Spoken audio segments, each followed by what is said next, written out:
जाप किया। करते करते करते जब संत जाने लगे तो मैं भी पीछे पीछे गया। तब मेरी माँ ने मुझे रोक लिया, बेटा मत जाओ। मैं रुक गया। एक दिन माँ गाय दोहने गौशाला गई तो माँ को एक सांप ने डस लिया और माँ मर गई। मैंने माँ का अंतिम संस्कार किया और संतों के बताए हुए मार्ग पर मैं निकल पड़ा। एक घनघोर जंगल में जाकर मैंने एक पेड़ की छांव में उसी मंत्र का जाप किया और जाप करने का फल यह हुआ कि जाप करते करते करते करते मुझे भगवान की अनुभूति होने लगी। जब मंत्र आप जाप करेंगे तो ईश्वर की अनुभूति, ईश्वर के अनुभव तक वह मंत्र आपको पहुंचा देगा। और नारद जी उस अनुभूति, उस अनुभव के द्वारा उस अनुभूति को प्राप्त कर गए और आकाशवाणी हुई, पुत्र तुझे इस जन्म में नहीं अगले जन्म में मेरा दर्शन होगा। अभी तो एक झलक मिल गई बस। नारद जी का तपस्या करते करते वो शरीर छूटा और फिर एक दिव्य शरीर मिला। वह फिर ब्रह्मा जी से प्रकट हुए और ब्रह्मा पुत्र नारद कहलाए। अपने श्राप को भोगने के लिए आए, भोग कर चले गए। हम लोग भी इस संसार में कुछ अपने पाप भोगने के लिए आए हैं। आपको क्या लगता है आप लोग यहाँ हैं अपने घर में, अपने परिवार में, क्यों आए हैं आप अपने कुछ कर्म दंड भोगने आए हैं, कुछ पाप के फल भोगने आए हैं। आपको जो सुख मिल रहा है ये आपके पुण्य का फल मिल रहा है, आपको जो दुख मिल रहा है ये आपके पापों का फल मिल रहा है। आपकी अमीरी आपके पुण्यों का फल है, आपकी गरीबी आपके पापों का फल है, आपका सुख आपके पुण्य का फल है, आपका दुख आपके पापों का फल है। इसीलिए अपना पाप पुण्य सब भगवान के चरणों में समर्पित कर देना चाहिए, तब तो पाप पुण्य से भी निवृत्ति हो जाती है। नहीं तो बहुत बार जन्म लेना पड़ता है, कर्मों के फल भोगने पड़ते हैं। नारद जी कहते हैं महाराज मैंने भगवान में समर्पण कर दिया, भगवान का हो गया तो मेरा कल्याण हो गया। उस शरीर से नहीं, देखो जब भगवान हमें मिलेंगे तो हमें ये शरीर छोड़कर जाना पड़ेगा। ईश्वर को हम देखना चाहते हैं, ईश्वर से मिलना चाहते हैं। हम बड़ी भक्ति, आपने देखा होगा बहुत सारे भक्त ऐसे हैं जो बहुत कम आयु में ही चले जाते हैं। क्यों?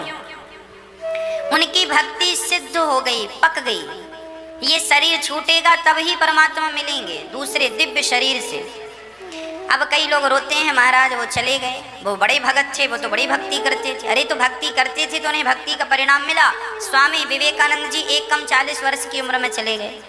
आद्य शंकराचार्य जी एक कम 30 वर्ष की उम्र में चले गए, 29। इतनी कम आयु में आद्य शंकराचार्य जी, बहुत सारे लोग हैं जिनकी हिस्ट्री भरी पड़ी है, हिसाब भरा पड़ा है, कम समय में चले गए। बड़े बड़े उच्च कोटि के भक्त चले गए कम से कम समय में। कारण ये शरीर छूटता है तो दिव्य शरीर प्राप्त होता है। उदाहरण के तौर पर रामचरितमानस में माता शबरी मतंग ऋषि के आश्रम में रहा करते थे। मतंग ऋषि बड़े उच्च कोटि के संत थे। वो चाहते जब तक अपने प्राण रख सकते थे। मतंग ऋषि को पता चल गया था कि राम जी का वनवास जिस दिन हुआ है लगभग उसी दिन मतंग ऋषि ने अपने प्राण त्यागे। शबरी माता आई, गुरुजी कहाँ जा रहे हैं? गुरुजी ने कहा बेटा मेरा कार्यकाल पूरा हुआ, अब मैं जा रहा हूँ। गुरुजी तो मुझे भी ले चलो संग, मैं अकेली कहाँ रहूंगी।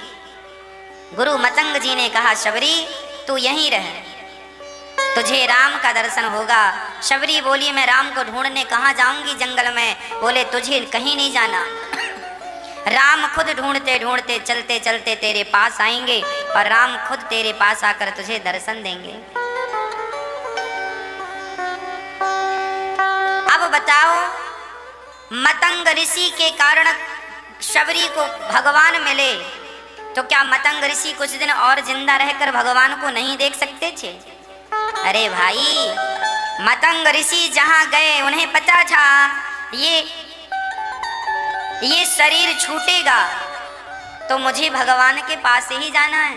जिंदा रहूंगा तो अभी 10 साल इंतजार करना पड़ेगा, मर जाऊं तो अभी जाना मुझे वहीं है। इसीलिए संत जानते हैं कि हमें मरने के बाद वहीं भगवान के निज धाम को जाना है। इसीलिए वो प्रसन्न चित्त से प्राण त्यागते हैं। मरते समय वो बड़ा सावधान रहते हैं, हर क्षण भगवत चिंतन करते हैं। जो व्यक्ति भगवत चिंतन करते प्राण त्यागता है उसे भगवान की प्राप्ति होती है। भगवान को पाना हो तो दिव्य शरीर चाहिए। ये हमारा शरीर पर्याप्त नहीं है। हाँ प्रिय भक्तों, भगवान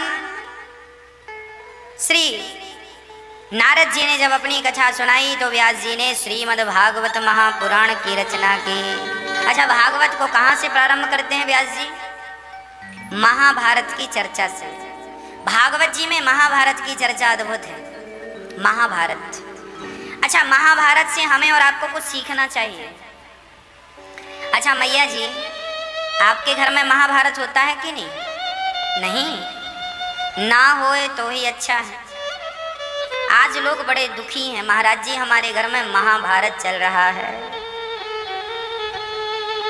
हाँ महाराज जी हमारे यहाँ लंका कांड चल रहा है। बड़े परेशान। कुछ लड़के वाले लड़की देखने गए तो किसी ने कहा बेटी गीता पढ़ती हो, रामायण पढ़ती हो? तो लड़की ने कहा गीता रामायण तो मैं अपने घर में पढ़ती हूँ, महाभारत वहीं शुरू करूंगी। है?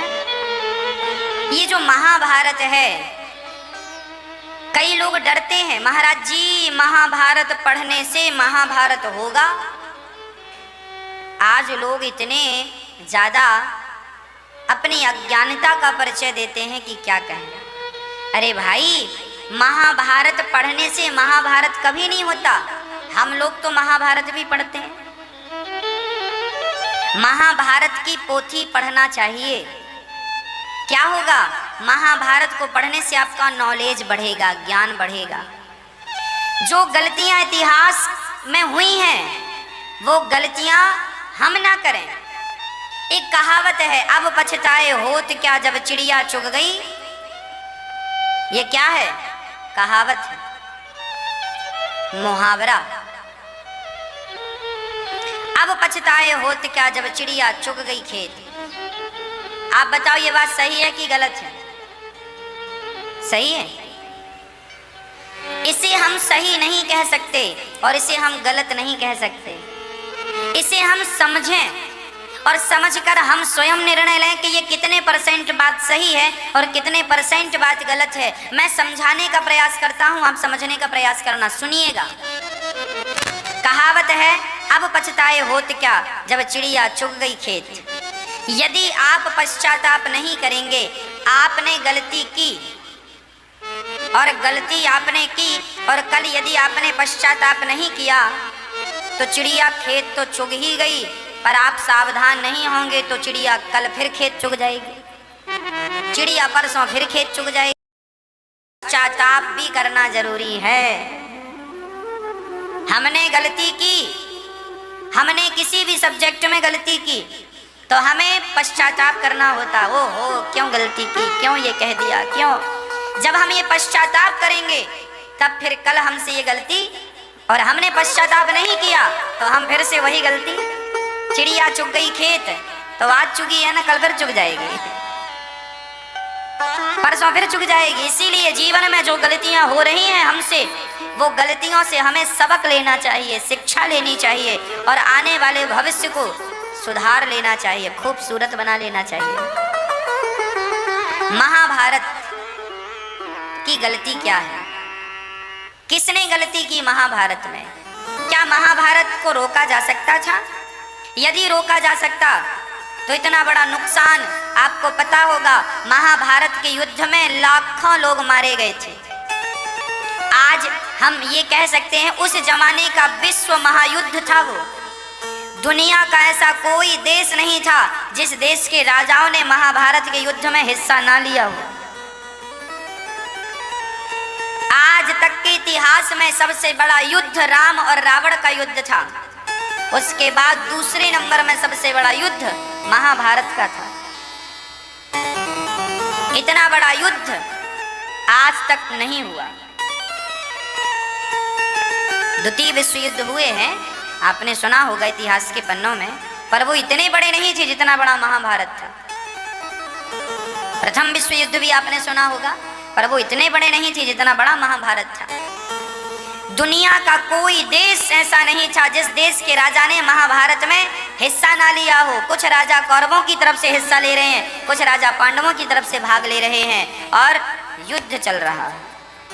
युद्ध किसके कारण हुआ? उस व्यक्ति का नाम क्या है? जब हमारा लोभ बढ़ जाता है, जब हमारा लालच बढ़ जाता है, तब महाभारत होता है। सबसे ज्यादा लोभ किसका बढ़ा? आप बताइए, किसका लोभ बढ़ा? कौन था वो व्यक्ति जिसके कारण महाभारत हुआ? उस व्यक्ति का नाम है धृतराष्ट्र। यदि धृतराष्ट्र, देखिए, मैं ये भी कह सकता हूं कि उस महाभारत का जिम्मेदार दुर्योधन था, मैं ये भी कह सकता हूं, पर दुर्योधन के पास तो कोई पावर नहीं था। दुर्योधन के पास केवल इतना पावर था कि वो धृतराष्ट्र का बेटा था, और धृतराष्ट्र हस्तिनापुर की पवित्र गद्दी पर बैठे थे राजा बनकर, और राजा का फर्ज होता है कि वो अपनी प्रजा के साथ समान व्यवहार करे, एक सा व्यवहार करे। ये नहीं कि मेरा बेटा है तो मैं इसके संग अलग व्यवहार करूं, ये मेरे भाई का बेटा है तो इसके संग अलग व्यवहार करूं। यदि एक बार जरा ज्ञान की चक्षु से देखा होता धृतराष्ट्र जी ने, तो महाभारत ना होता। महाभारत इसलिए हुआ क्योंकि अंधे धृतराष्ट्र जी के अंदर जरूरत से ज्यादा लोभ आ गया। उन्हें लगने लगा कि पांडव लोग, जबकि पांडवों के पिता जो पांडु थे वो हस्तिनापुर के राजा थे। हस्तिनापुर के राजा पांडु अपने भाई अर्थात धृतराष्ट्र से बहुत प्यार करते थे। ये धृतराष्ट्र, पांडु और विदुर जी, ये तीनों एक ही पिता की संतान है। पिता है इनके वेद व्यास जी। तीनों की माँ अलग अलग है, माँ अलग अलग है, पर पिता एक है। तो तीनों में बड़ा भाई एक बाप की संतान है, तीनों में बड़ा प्यार है। जब ये छोटे थे तो इन्हें तीनों का बढ़िया से पालन कौन करता था? पितामह भीष्म। भीष्म पितामह ने इन तीनों को बच्चों की तरह पाला है, इन तीनों को खिलाया है अपनी गोद में पितामह भीष्म ने। इन तीनों से बड़ा प्यार था पितामह भीष्म को। और धृतराष्ट्र बड़े पावरफुल थे, पर अंधे होने के कारण पांडु को हस्तिनापुर का राजा बनाया गया। एक दिन पांडु अपने पत्नियों के साथ माद्री और कुंती के साथ विहार करने गए जंगलों में। राजा लोग पहले विहार करते थे, सेना की टुकड़ी लेकर गए विहार करने। तभी पांडु ने एक जीव को मार डाला। एक मृग और मृगी मैथुन क्रिया कर रहे थे। उस अवस्था में पांडु ने उस जीव को मार डाला। तो पांडु को श्राप दे दिया उस मृग ने कि तुमने हमें इस क्रिया में मारा है, मैथुन की क्रिया में मारा है। जब तुम अपनी पत्नी के साथ रमण करने का विचार करोगे और पत्नी को स्पर्श करोगे रमण की भावना से, उसी क्षण तुम्हारी मृत्यु हो जाएगी। ये श्राप लग गया है पांडु को। पांडु की पत्नी दो हैं, माद्री और कुंती। अब वो अपनी पत्नियों का स्पर्श नहीं कर सकते, पर वो ब्रह्मचारी के रूप में रहने लगे। तभी आपको पता होगा माता कुंती को दुर्वासा जी ने कुछ ऐसे मंत्र दिए थे जिन मंत्रों के प्रभाव से उनके पुत्र हो सकता था। दुर्वासा जी के पहले मंत्र का प्रयोग किया माता कुंती ने तो कर्ण हो गए, जिसे पानी में बहाना पड़ा, कुंवारे में हो गया। फिर 3 पुत्र हुए हैं कुंती से और 2 पुत्र हुए हैं माद्री। पांडु से पुत्र नहीं हुए, पांडु के द्वारा नहीं, उस मंत्र के प्रभाव से पुत्र हुए हैं। धर्मराज युधिष्ठिर, अर्जुन और भीम, ये 3 पुत्र हैं माता कुंती के। नकुल और सहदेव ये 2 पुत्र हैं माता माद्री के। एक दिन माद्री अपने कपड़े सुखा रही थी, तभी पांडु ने उन्हें देखा और उन पर आसक्त हो गए और अपनी पत्नी की ओर जब बढ़े तो पत्नी का स्पर्श करते ही श्राप के कारण पांडु की मृत्यु हो गई। और पांडु जब मरे, उनकी चिता पर उनकी पत्नी जलने लगी। माद्री, कुंती माता बोली मैं भी जल जाऊंगी। तब माद्री ने कहा बहन, यदि आप भी जल जाओगी, सती हो जाओगी, तो इन बच्चों को कौन संभालेगा, आप इन्हें संभालिएगा। माता कुंती बच गईं, उन्होंने अपने आप को नहीं जलाया पति के साथ। वो बड़ी पतिव्रता हैं, कोई संदेह नहीं है, पर अपने आप को इसीलिए बचाए रखा कि इन बच्चों के लिए मुझे रहना है। बच्चे अभी 5 पांडव छोटे छोटे थे। अब सोचिए माता कुंती के जीवन में कितना बड़ा संकट है। आप स्त्रियां जरा विचार करें कि एक स्त्री के 5 बच्चे हैं और पति मर जाए, और घर में उस समय माता कुंती जंगल में थी। जंगल में थी जब वो अपने घर आई तो उस समय राजा बने कौन बैठे थे? धृतराष्ट्र। जबकि नियम यह था कि राजा का बड़ा बेटा ही राजा बनेगा। पांडु राजा थे हस्तिनापुर के, पर पांडु कुछ दिन के लिए भ्रमण पे गए थे तो राजगद्दी सूनी ना हो, इसलिए पांडु ने अपने भाई धृतराष्ट्र को बिठा दिया राज तिलक करके कि अभी जब तक मैं प्रदेश में हूं आप संभालना। राजा तो वो ही थे पांडु, पर टेम्परेरी राजा धृतराष्ट्र को बनाए। अच्छा, धृतराष्ट्र को क्या लगा कि अब तो मेरा भाई मर गया, अब उसका राज्य उन्होंने कब्जा कर लिया, अब छोड़ा ही नहीं। देखो ये लालच। आप अपने भाई के साथ, महाभारत में लिखा है कि माता कुंती को भीख मांगकर अपने बच्चों का पालन करना पड़ा। एक राजा की पत्नी भीख मांग रही है और धृतराष्ट्र देख भी नहीं रहे हैं, क्योंकि धृतराष्ट्र के 100 बच्चे हो गए जिनमें दुर्योधन सबसे बड़ा। अब काना फूसी क्या होने लगी? नियम तो यही कहता है कि धर्मराज युधिष्ठिर को राजा बनाओ, क्योंकि इनके पिता राजा थे, पर धृतराष्ट्र बोले ना, मेरा बेटा राजा बनेगा। अब लो, अब धृतराष्ट्र ने, दुर्योधन जब छोटा था तो दुर्योधन ने जहर मिला के दे दिया था भीम को। दुर्योधन बचपन से ही पांडवों को मारना चाहता था, जहर देकर मारना चाहा, पर भगवत कृपा से बचे पांडव। एक बार तो गजब हो गया कि दुर्योधन ने 1 लाख का घर बनवाया। लाख जानती हैं मैया? माताएं लाख की चूड़ी पहना करती थी पहले जमाने में। लाख की चूड़ी होती थी, वो पिघलती थी प्लास्टिक की तरह। वो प्लास्टिक नहीं होता, पर लाख की चूड़ी होती।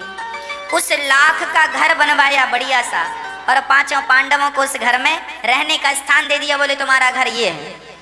अब देखना जरा, कपट देखिएगा। 5 पांडवों को ये बात धृतराष्ट्र को भी पता थी, पर धृतराष्ट्र तो अनजाने बने, उनको तो पता था। धृतराष्ट्र सोच रहे हैं कि ये कब मर जाएं और कब हम बिल्कुल यहाँ के राजा बने ही रहे। मतलब राजगद्दी पकड़ में यहाँ जाए ना तो आदमी छोड़ना नहीं चाहता, और यही व्यक्ति का लालच उसका सर्वनाश करता है। इस कथा से मैं आगे जो बताऊंगा वो बताऊंगा, अभी सुनो। इतनी इस कथा से आप ये समझिए कि यदि अपने भाइयों का अधिकार छीन कर अपने बच्चों को देना चाह रहे हैं तो अधिकार छीन लोगे, पर छीना हुआ वह अधिकार आपका सर्वनाश ना कर दे तो आप कह देना, मैं लिखित में आपको कह सकता हूं, आप किसी का हक खाओगे, खा लो अपने भाई का, खा लो अपनी भौजाई का हक, खा लो अपने छोटे और बड़े भाई का हक, खा लो पड़ोसियों का हक। तुम्हें अभी मजा आएगा ना चोरी करने में, खाने में, पर वह जो तुम खा रहे हो वह तुम्हारा सर्वनाश करेगा। मरोगे तो कोई रोने वाला नहीं बचेगा। अभी सुनना आगे यही होगा। इसीलिए जो खुद की कमाई है ना, जो खुद का है, उस पर आनंद से जिया करो, आनंद से रहा करो। हमारे पड़ोसी के घर में सोने की दीवारें खड़ी हैं, हमें उससे कोई मतलब नहीं। हमारे आंखों के सामने किसी का करोड़ों का हीरा पड़ा हो, हमारे लिए माटी है। हमारी मेहनत का जो पैसा है वो हमारा है, और फोकट का, फ्री का, पाप का, भ्रष्टाचार का जो है उस पर हमारा कोई अधिकार नहीं है। उसे 1 करोड़ रुपया रास्ते में पड़ा हुआ तुम्हें मिल जाए तो मत उठाना। 1 1 करोड़ रुपया तुम्हें कोई गलत ढंग से दे तो मत लेना, क्योंकि 1 करोड़ लेने के बाद वह 1 करोड़ तुम्हारी जितनी शांति है वो शांति भी लेकर चला जाएगा। पहले तो मजा आएगा, मैं करोड़पति हो गया, लेकिन बाद में जो खुजली होती है ना, खुजली में खुजलाने में बड़ा मजा आता है, लेकिन उसके बाद जो जलन होती है ना वो बड़ी दर्दनाक होती है। भ्रष्टाचार करने में बड़ा मजा आता, मिल गया फोकट का, मिल गया, गलत ढंग से कमा लिया, मिल गया, पर जब उसका जो रिएक्शन होता है ना, हाँ जी, वो गजब कर देता है। इसीलिए आपसे मेरी हाथ जोड़कर विनती है, गलत ढंग से 1 रुपए भी मत कमाइएगा, मेहनत का कमाइएगा। धृतराष्ट्र ने यही गलती की, भाई का अधिकार हड़प लिया। आपका भी यदि आपने अपने भाई का कोई अधिकार हड़पा हो तो सम्मान इज्जत से लौटा दो, इसी से तुम्हारी और तुम्हारे बच्चों की भलाई है, नहीं तो आगे बहुत बड़ा नुकसान हो जाएगा। अरे तुम्हारा भाई भले ना देखे पर विधाता तो देख रहा है, वो अंधा थोड़ी है। धृतराष्ट्र अंधे थे, भगवान थोड़ी अंधे हैं। इसलिए गलत ना हो किसी के साथ। अच्छा, लाक्षागृह में बंद किया,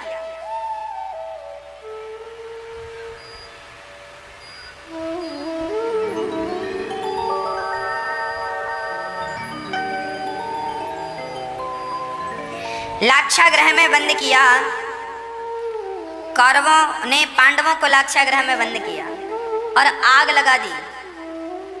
संयोग से, भगवान की कृपा से विदुर जी ये मर्म जान गए और भगवान की प्रेरणा से 5 पांडव कुंती सहित, अब सोचिए इतना दुष्ट ये दुर्योधन है कि कुंती माता भी है और 5 माँ और 5 बेटों को मारने का पूरा षड्यंत्र रच दिया गया। किसके द्वारा? दुर्योधन के द्वारा।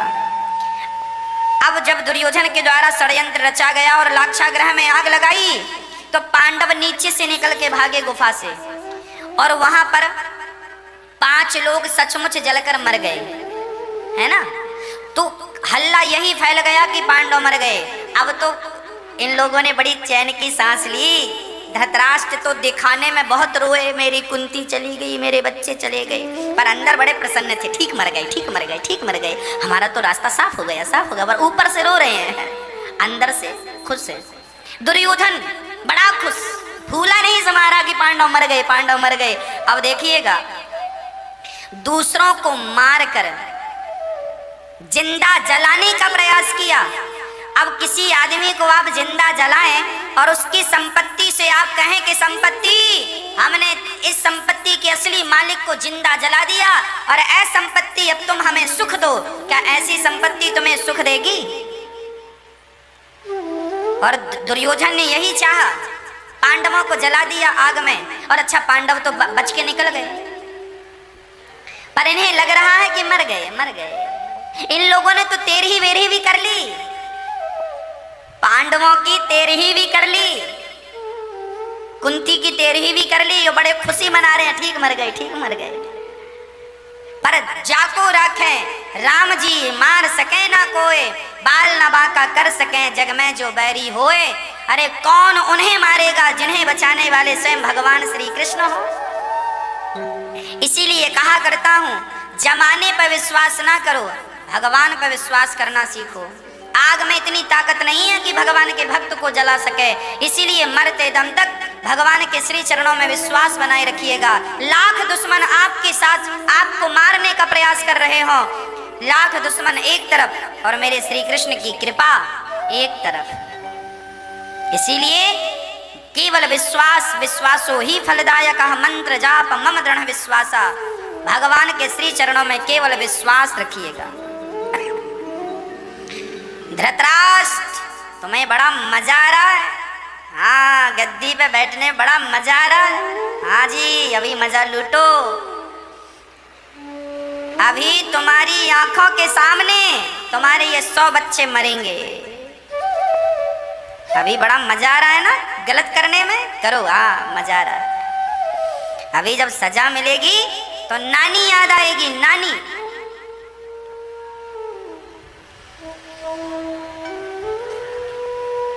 अब द्रौपदी के स्वयंवर में पांचों पांडवों का खुलासा हुआ। कई सालों बाद ये पता लगा कि पांडव मरे नहीं, वो तो जिंदा है। फिर धृतराष्ट्र के पांव के तले जमीन खिसक गई। अभी बड़े खुश थे धृतराष्ट्र कौरव, पर जैसे ही पता चला कि ये जिंदा है, फिर लगे रोने, माथा भी नहीं, भगवान ये कैसे जिंदा रह गए। अब कौन समझाए इन्हें कि भगवान इनके रक्षक हैं, तुम्हारे जैसे करोड़ लोग आ जाएंगे तो बाल विवाह का नहीं कर पाएंगे। पांडव लोग आए द्रौपदी से विवाह करके, और विवाह हुआ तो अब अधिकार मांगा गया। पांडवों ने कहा, धर्मराज युधिष्ठिर ने, पिताजी हमारा अधिकार दो। अब देखना जरा, नियम तो यही था कि धृतराष्ट्र कहते कि बेटा धर्मराज युधिष्ठिर आओ, हम तुम्हारा राज्य अभिषेक कर रहे हैं, इस गद्दी के अधिकारी तुम हो, तुम्हारे बाप बचपन में मर गए थे, दर दर की ठोकर तुम लोगों ने खाई है, आओ तुम्हें राजा बनाते हैं। पर धृतराष्ट्र के सुर बदल गए। अरे बेटा युधिष्ठिर, अब हम इस गद्दी पर बैठे हैं, सोच रहे हैं कि अपने बेटे दुर्योधन को राजा बना दें। एक काम करो, हम तुम्हें दूसरी जमीन देते हैं, तुम वहां घर बना लो। देखो जमीन दे रहे हैं, घर बनाने का पैसा भी नहीं दे रहे हैं, जबकि इन्हीं का खा रहे हैं और इन्हीं को आंख दिखा रहे हैं। इसी को कहावत में कहा जाता है, मेरी बिल्ली मेरे को म्याऊं। जिसका खा रही है उसी को आंख दिखा रही है। तो क्या किया धृतराष्ट्र जी ने, एक बंजर भूमि पांडवों को प्रदान कर दी, एक बंजर भूमि जहां पे कुछ नहीं होता था, और वो भी काफी दूर, 100 किलोमीटर दूर, 100-150 किलोमीटर दूर राज्य से निकाल दिया। निकाला मतलब ये निकाल दिया, पर भगवान की कृपा से पांडवों ने झगड़ा नहीं किया। पांडवों ने कहा, चलो मेरे ताऊ जी जैसा कर रहे हैं ठीक है, मैं अच्छा करता चलूं, अच्छा सोचता चलूं, तुमने गलत किया है ना मेरे साथ, तुम्हारे कर्मों का दंड परमात्मा देगा। सब नोट कर रहे हैं भगवान, सब नोट कर रहे हैं, अभी तो नोट चल रहा है, हिसाब अभी होगा। पांडवों को निकाल दिया, कहां दे दिया, इंद्रप्रस्थ। एक दूसरी नगरी बनाई गई, उसका नाम रखा गया, इसका नाम था हस्तिनापुर, उसका नाम रखा गया इंद्रप्रस्थ। इंद्र जैसा वैभव था, पांडवों ने इतनी मेहनत की उस बंजर जमीन को उपजाऊ बनाने में, खुद हल चलाया, खुद काम किया, और बंजर भूमि को बढ़िया हरा भरा कर लिया, नगर बसाया, संपूर्ण नगर बसाया, और वहां के राजा कौन बने, धर्मराज युधिष्ठिर। अब देखना, इंद्रप्रस्थ के राजा बन गए युधिष्ठिर। और जब इंद्रप्रस्थ के राजा युधिष्ठिर बने, नगर अच्छा बसाया, तो गृह प्रवेश में अपने ताऊ जी को बुलाया। ताऊ जी बोले मैं आता हूँ, और ताऊ जी के लड़के भी आए, दुर्योधन। और जब आए तो दुर्योधन की तो जमीन खिसक गई, अरे राम राम, हमारे नगर से भी भव्य है ये, तो हमारे घर से भी बड़ा है और काफी सुख सुविधाएं हैं। तो वहां पर विश्वकर्मा ने ऐसा बनाया था, उनका घर ऐसा डिजाइन किया था, क्या इंजीनियर थे उस जमाने के साहब। जहां पानी था वहां, जहां जल था वहां छल दिख रहा था, और जहां छल था वहां जल। तो दुर्योधन गया और उसे लगा तो ये तो जमीन है, चला तो पानी में गिर गया। तो द्रौपदी ने हंसा, वाह अंधों के अंधे आ गए, तुम्हारा बाप अंधा है और अंधों के अंधे ही होते हैं। द्रौपदी ने खूब मजाक उड़ाया। हाँ अच्छा, इन लोगों ने कौन सा अच्छा किया पांडवों के साथ, तुम लोगों ने उन्हें आग में जला के मारना चाहा, वो हंस भी नहीं सकते। ठीक हंसा द्रौपदी ने, अंधों के अंधे होते हैं। अब दुर्योधन को बड़ा बुरा लग गया, अरे बड़ा हंस रही द्रौपदी, अच्छा देखता हूं। फिर योजना बनाई दुर्योधन ने अपने पिता से, धृतराष्ट्र से, पिताजी पांडवों को बुलाया जाए और जुआ के लिए कहा जाए। ये षड्यंत्र किसका था। अब आप लोग प्रश्न करते हैं, महाराज जी धर्मराज युधिष्ठिर जुआ क्यों खेले। अरे धर्मराज युधिष्ठिर कभी जुआ नहीं खेलते थे। महाभारत का ये सारा सब्जेक्ट मैंने होशो हवास में पढ़ा है। धृतराष्ट्र ने पांडवों को बुलाया, आओ, कहा युधिष्ठिर